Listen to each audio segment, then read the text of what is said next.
Hello नमस्कार। कैसे हैं आप सब? तो आई होप सारे लोग अच्छे होंगे और अपने काम में पूरी तरीके से व्यस्त होंगे। तो मैं आज लेके आया हूँ बहुत ही शानदार मॉक टेस्ट जीके जीएस का। तो अगर आप अच्छे से पढ़ाई करते हैं तो इस वीडियो को पूरा देखिएगा और देखिएगा कि आपको कितना इसका आंसर आप करेक्ट कर पाते हैं। बहुत ही इम्पोर्टेंट सवाल है, चाहे वो बीपीएससी का एग्ज़ाम हो या रेलवे का हो या फिर आप एसएससी का एग्ज़ाम देने जा रहे हो, तो आप ये देख कर जाइएगा। 28 क्वेश्चन नहीं 38 क्वेश्चन मैं लगभग आपको कराने वाला हूँ, ठीक है। तो आइए वीडियो शुरू करते हैं बिना टाइम पास किए हुए। चैनल पर नए हैं तो सब्सक्राइब कर लीजिएगा और बेल आइकन को दबा लीजिएगा। चलिए, तो पहला सवाल आपके स्क्रीन पे दिखाई दे रहा है कि ब्रह्मपुत्र नदी के बारे में आपको बताना है कौन सा सही है, ठीक है। तो पहला है, इसे तिब्बत में सांगपो और चीन में यारलुंग जांगबो कहा जाता है। तो देखिए, पहला तो बिल्कुल सही है भैया, पहला बिल्कुल सही है, पहला बिल्कुल क्या है, सही, पहला करेक्ट है। दूसरा, चेमांग युंगडुंग ग्लेशियर इसका स्रोत है, तो बिल्कुल ये भी दूसरा सही है। और फरक्का बैराज से यह बांग्लादेश में प्रवाहित होती है जहाँ इसे पद्मा कहा जाता है, तो ये आपका गलत है। यानी ऑप्शन नंबर 1 और 2 आपका होगा करेक्ट। देखेंगे कि कहाँ है, तो ऑप्शन नंबर सी इसका हो जाएगा आपके लिए राइट आंसर। ऑप्शन नंबर 3, 1 और 2 इसमें बिल्कुल सही जवाब था। आगे बढ़ते हैं अगले सवाल की तरफ।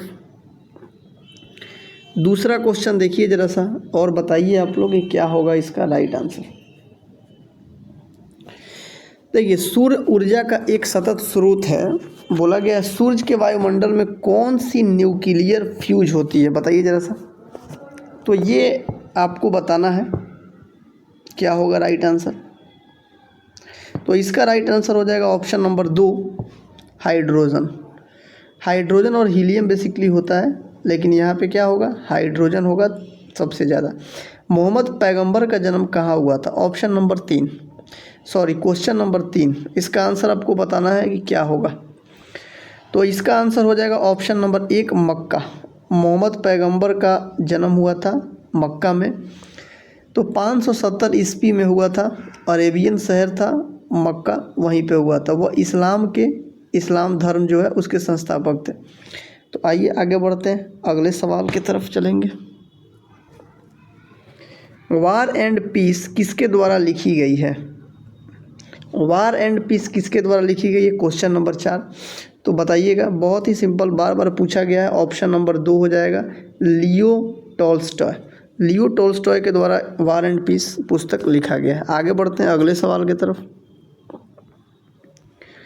रात्रि के समय आकाश में कौन सा लाल प्रतीत होता है? मोस्ट इम्पॉर्टेंट 5वां सवाल है, आपको बताना है कि क्या होगा। बृहस्पति, शनि, मंगल और बुध। तो इसका राइट आंसर हो जाएगा ऑप्शन नंबर 3, मंगल। तो मंगल रात के समय में क्या होता है, लाल प्रतीत होता है। वैसे भी आप जानते हैं कि लाल ग्रह मंगल को ही कहा जाता है। आगे बढ़ते हैं अगले सवाल की तरफ। भारत का वह राज्य जिसका अधिकांश क्षेत्र अत्यधिक घने वनों के अधीन है, बताइए। Question number 6। तो बताइए इसका राइट आंसर क्या होगा। तो इसका राइट आंसर हो जाएगा option number 1, Arunachal Pradesh. Option 1 will be correct. Option number 1 हो जाएगा करेक्ट आंसर। आगे बढ़ते हैं अगले सवाल की तरफ हम लोग देखेंगे। अगला सवाल आइए, क्वेश्चन नंबर 7। बोला गया है निम्नलिखित में कौन सा भारत का सबसे लंबा राष्ट्रीय राजमार्ग है? बहुत बार एग्जाम में पूछा गया सवाल है ये। तो बताइए इसका राइट आंसर क्या होगा। इसका राइट आंसर हो जाएगा ऑप्शन नंबर 2, NH2। NH2 सबसे ज़्यादा है। तो क्या आप इसका लंबाई बता सकते हैं?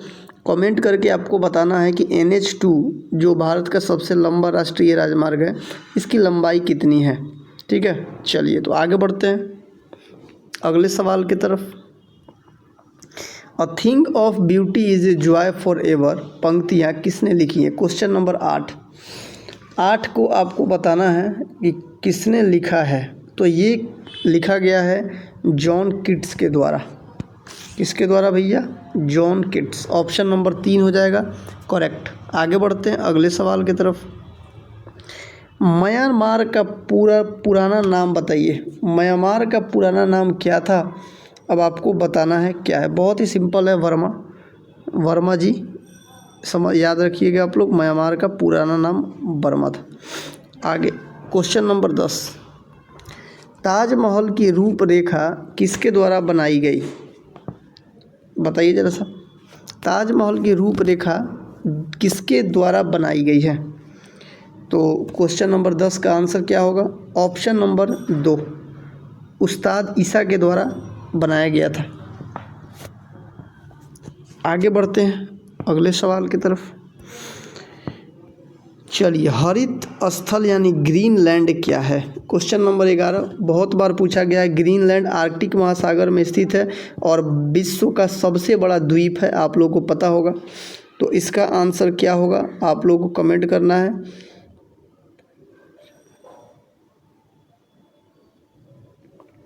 बताइए जरा सा। देखिए, सबसे पहले तो ग्रीनलैंड महाद्वीप नहीं है, तो ऑप्शन नंबर 1 होगा नहीं। पठार तो है नहीं भैया, तो ये भी ख़त्म। तो ऑप्शन नंबर 2 क्या होगा? ये आप एलिमिनेट भी कर सकते थे, बड़ी बर्फ़ चादर। चलिए आगे बढ़ते हैं अगले सवाल की तरफ। चलिए, क्वेश्चन नंबर 12 बहुत बार पूछा गया है। किस संशोधन के द्वारा धर्मनिरपेक्षता और समाजवादी ये शब्द भारतीय संविधान की उद्देशिका में जोड़े गए थे? तो आप बताइए इसका राइट आंसर क्या होगा? इसका हो जाएगा ऑप्शन नंबर 2। 42वां संविधान संशोधन हुआ था 1976, यहाँ पे प्रस्तावना में जोड़ा गया था। अब आपको कमेंट करके बताना है कि संविधान में जो प्रस्तावना है वो किस देश से लिया गया है। आइए आगे बढ़ते हैं। ताजमहल बनवाया था। चलिए, ताजमहल बनवाया गया था तो आप जानते हैं शाहजहाँ ने ताजमहल को बनवाया था। बिल्कुल सिंपल सवाल था। और ताजमहल का निर्माण कब हुआ था आप लोगों को मैं बता दूं, बार बार पूछा जाता है। तो 1632 याद रखिएगा, ये डेट बार बार पूछा जाता है। सभी लोग को पता है कि शाहजहाँ ने बनवाया था, लेकिन डेट बहुत लोगों को याद नहीं रहता है। तो 1632 आप लोगों को डेट याद रखना है, 1632। आगे बढ़ते हैं क्वेश्चन नंबर 14, संसद के 2 सत्रों के मध्य समय अंतराल नहीं होना चाहिए। बताइए जरा सा इसका राइट आंसर क्या होगा? क्वेश्चन नंबर 14 बताइए। तो 6 माह से अधिक नहीं होना चाहिए भैया। ऑप्शन नंबर 2 हो जाएगा, 6 माह से अधिक नहीं होना चाहिए। चलिए आगे बढ़ते हैं अगले क्वेश्चन की तरफ। चलिए अगला सवाल की तरफ हम लोग चलेंगे। क्वेश्चन नंबर 15, राष्ट्रपति के चुनाव के लिए निर्धारित अधिकतम आयु क्या है? चलिए, तो राष्ट्रपति का न्यूनतम आयु आप जानते हैं 35 वर्ष होता है। अधिकतम से पूछा गया है, आइए देखते हैं ज़रा सा। चलिए ऑप्शन में देख लीजिए आपको क्या क्या दिया हुआ है। 58 है, 60 है, 62 है, कोई सीमा नहीं है। तो इसका आंसर होगा, ऐसी कोई सीमा नहीं है। ऑप्शन नंबर 4, न्यूनतम आयु 35 वर्ष, अधिकतम की कोई चर्चा नहीं किया गया है भैया। आगे बढ़ते हैं। भारतीय बिस्मार्क के रूप में किसे जाना जाता है? क्वेश्चन नंबर 16 बार बार पूछा गया है, तो ये आप जानते हैं। भारत का बिस्मार्क सरदार पटेल को कहा जाता है। पहला उप प्रधानमंत्री थे हमारे सरदार वल्लभ भाई पटेल। आगे बढ़ते हैं। अली अकबर कौन सा संगीत वाद्य यंत्र बजाते हैं? तो चलिए 17 नंबर का क्वेश्चन है, बताइए। तो ऑप्शन नंबर, अली अकबर सरोद बजाते हैं भैया। क्या बजाते हैं? सरोद। आगे बढ़ते हैं। रामायण द्वारा लिखित एक महाकाव्य है, रामायण को किसने लिखा था? तो बताइए जरा सा। तो रामायण लिखा गया था वाल्मीकि के द्वारा। क्या था भैया? वाल्मीकि के द्वारा लिखा गया था। आगे बढ़ते हैं अगले सवाल की तरफ। अध्यापक दिवस मनाया जाता है कब? यानी बेसिकली आपसे पूछा गया है शिक्षक दिवस कब मनाया जाता है? तो आप जानते हैं 5 सितंबर को शिक्षक दिवस मनाया जाता है। Option number 4 is correct. आगे बढ़ते हैं। सामूहिक खेती यहाँ के घास स्थलों में की जाती है। 20 नंबर बहुत ही अच्छा सवाल है, बताइए ज़रा सा, किस घास के मैदान में सामूहिक खेती होती है? तो स्टेपीज, ऑप्शन नंबर 1 हो जाएगा, स्टेपीज होता है। ठीक है, तो स्टेपीज क्या है भैया? तो याद रखिएगा शीतोष्ण कटिबंधीय घास का मैदान है। ठीक है, और यहाँ पे गेहूं की खेती प्रमुखता से होता है। ठीक है, एक बात याद रखिएगा। और ये, चलिए आगे बढ़ते हैं अगले सवाल की तरफ। बोस्टन टी पार्टी, बहुत ही फेमस सवाल था। बोस्टन टी पार्टी क्या था भैया? बताइए ज़रा सा। तो ये चाय कर के विरुद्ध विरोध था। ऑप्शन नंबर 4 हो जाएगा करेक्ट आंसर। ये कब हुआ था भैया? ज़रा सा बताइए आप लोग। अब आपको कमेंट बॉक्स में छाप देना है कि ये बोस्टन टी पार्टी कब हुआ था। चलिए आगे बढ़ते हैं। किस आंदोलन का नेतृत्व गांधी जी द्वारा नहीं किया गया था? चलिए बताइए। तो 22 नंबर बहुत ही मोस्ट इम्पॉर्टेंट है।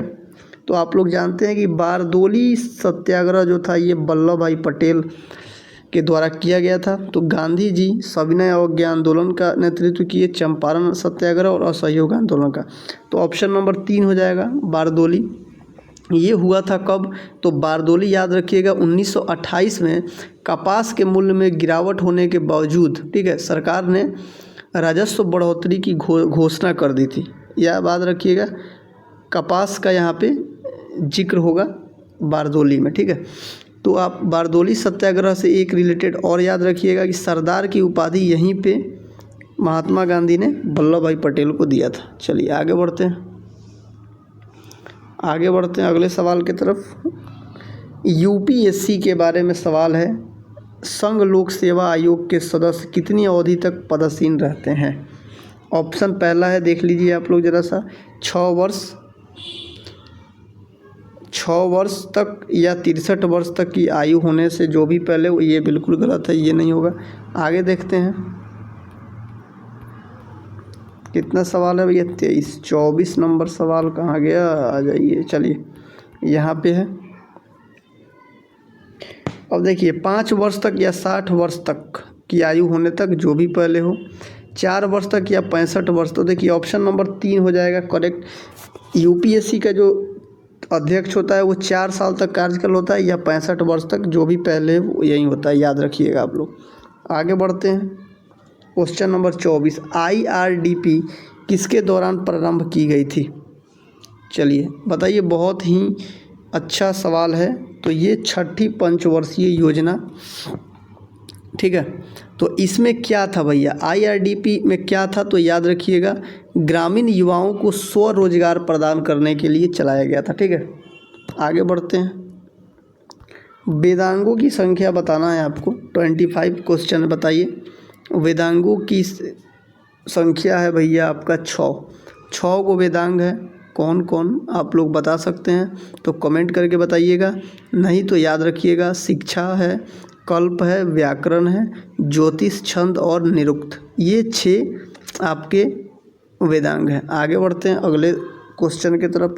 भूकंप लेखी द्वारा निम्नलिखित में से किसको सबसे पहले रिकॉर्ड किया जाता है? मोस्ट इम्पॉर्टेंट है। भूकंप जो होता है भैया, तो किसको सबसे पहले, तो आप लोग को याद रखना है कि पी तरंगों को सबसे पहले रिकॉर्ड किया जाता है। ठीक है, और पी तरंगों की गति आपको से अगर पूछी जाए तो 8 से 14 किलोमीटर, याद रखिएगा 8 से 14 किलोमीटर, याद रखिएगा 8 से 14 किलोमीटर की गति होती है। आगे बढ़ते हैं। पुरातात्विक प्रमाणों के आधार पर किस प्राचीन सभ्यता में कांच का प्रथम उपयोग होना पाया गया था? चलिए अच्छा सवाल है, आपको बताना है। क्वेश्चन नंबर 27 बताइए ज़रा सा। 27 आपको बताना है, तो ऑप्शन हो जाएगा ये, क्वेश्चन का हो जाएगा आंसर मेसोपोटामिया। ठीक है, मेसोपोटामिया याद रखिएगा। कांच का, शीशा का प्रयोग सबसे पहले मेसोपोटामिया में हुआ था। आगे बढ़ते हैं। Question number 28 most important. संविधान की 8वीं अनुसूची में शामिल की गई भाषा मैथिली बृहद रूप से देश के किस भाग में बोली जाती है? किस भाग में बोली जाती है ये आपको बताना है। तो मैथिली भैया बिहार में बोली जाती है, ये बात आपको पता है, ठीक है। और मैथिली आपको थोड़ी सी नेपाल में भी बोली जाती है, ये भी याद रखिएगा। तो नेपाल तो ऑप्शन में है नहीं, बेसिकली बिहार में ही होगा आंसर। चलिए आगे बढ़ते हैं। आइए, बलात्कार के अभियुक्त को भारतीय दंड संहिता की किस धारा के अंतर्गत अभियोजित किया जाता है? तो बताइए जरा सा 29। तो इसका राइट आंसर हो जाएगा ऑप्शन नंबर 4, 376। आगे बढ़ते हैं। चलिए, निम्नलिखित में कौन सा एक प्रकार का चेक नहीं है? क्वेश्चन नंबर 3 आपको बताना है। तो स्पीड चेक कोई नहीं होता है भैया, ये ब्लैंक चेक होता है, क्रॉस चेक और बियरर चेक होता है। Option number 4। आज चलिए आपका एक लास्ट सवाल रहेगा होमवर्क, बिहार का राजकीय पक्षी क्या है? तो ये आपको कमेंट करके बताना है। आज के लिए बस इतना ही रहेगा। ये आपका है HW, ठीक है। फिर मिलेंगे कल के एक बहुत ही शानदार वीडियो में, और अपना फीडबैक देते रहिएगा ताकि हमारा मोटिवेशन आए। और आप लोगों को फीडबैक देना है कि वीडियो कैसा लगा। अच्छा लगेगा तो बताइएगा। चलिए ठीक है, तो थैंक यू वेरी मच।